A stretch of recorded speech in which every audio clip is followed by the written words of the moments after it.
I have a treat for you today, a winter solstice treat. It's a story by Unitarian Universalist minister Erica Barron, and it's about how fox stole the darkness. In the beginning, there was a balance between dark and light, between day and night. Of course, over the months, there was sometimes more darkness, sometimes more light, but by the end of the year, it all balanced out. The creatures of the earth loved this balance because they realized that both the darkness and the light were important to them.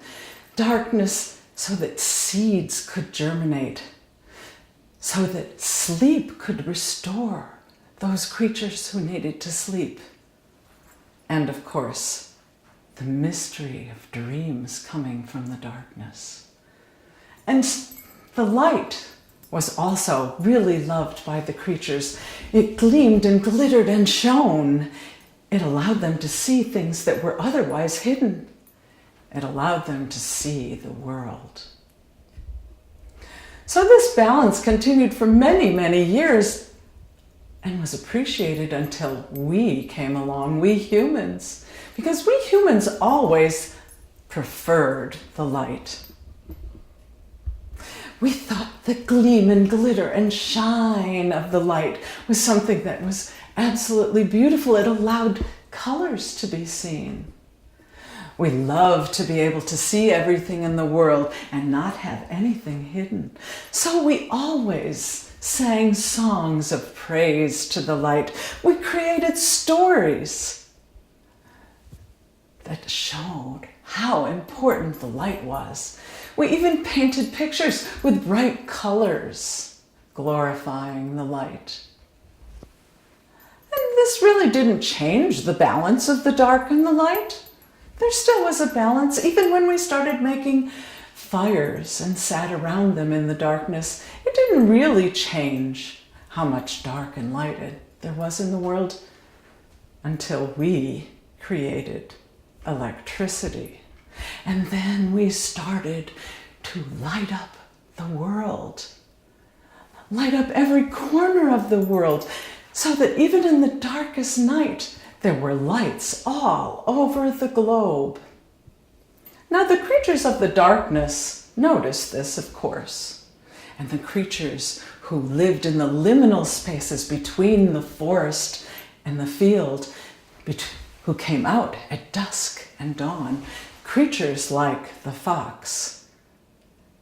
And the fox was worried because the fox realized that, opposed to the campfires that we used to have, these lights really were changing the balance of dark and light. And so the fox watched as light diminished in the world. Darkness diminished in the world. And how darkness grew weaker.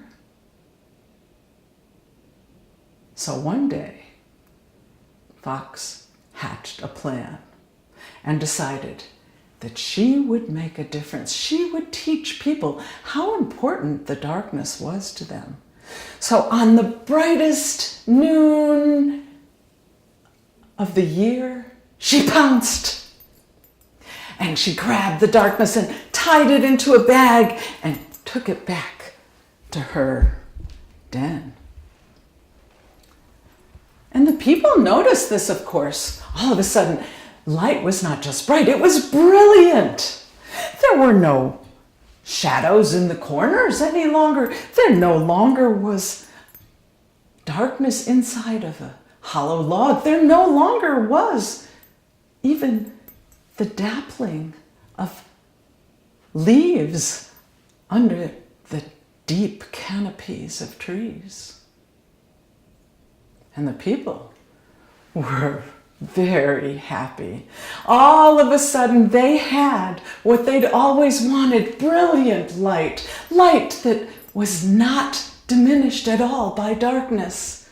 And so they decided to have a huge feast. They put up long tables and everyone brought their favorite foods. They had wonderful things to drink, and they invited the storytellers to tell stories about the importance of the light. And they invited the singers who sang hymns of praise to the light. And they invited the artists to even paint pictures with glorious colors that could be seen in the light. And this feast went on for days and days and days, and the people just enjoyed themselves until about a week.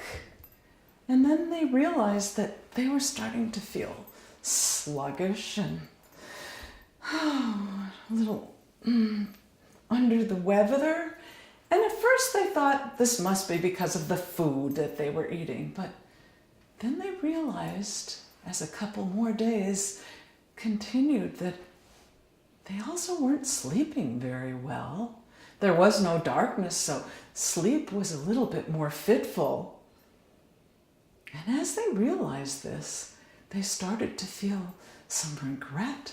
Maybe they had been wrong. Maybe it wasn't true that light was the absolute ultimate and dark was something that they didn't want. Maybe they needed dark as well. And then they started to worry. And the worry over the days changed to fear, and ultimately they were distraught. And this is exactly what Fox had been waiting for. When Fox saw that the people were distraught, she brought the darkness back out of her cave, untied the bag, and let it go. And once again, there were shadows in the corners. Once again, there was darkness in the hollow woods. And once again, underneath the canopies of trees, there was dappling of sunlight and shade. And the people had a collective sigh of relief. Yes, they felt this is what was needed.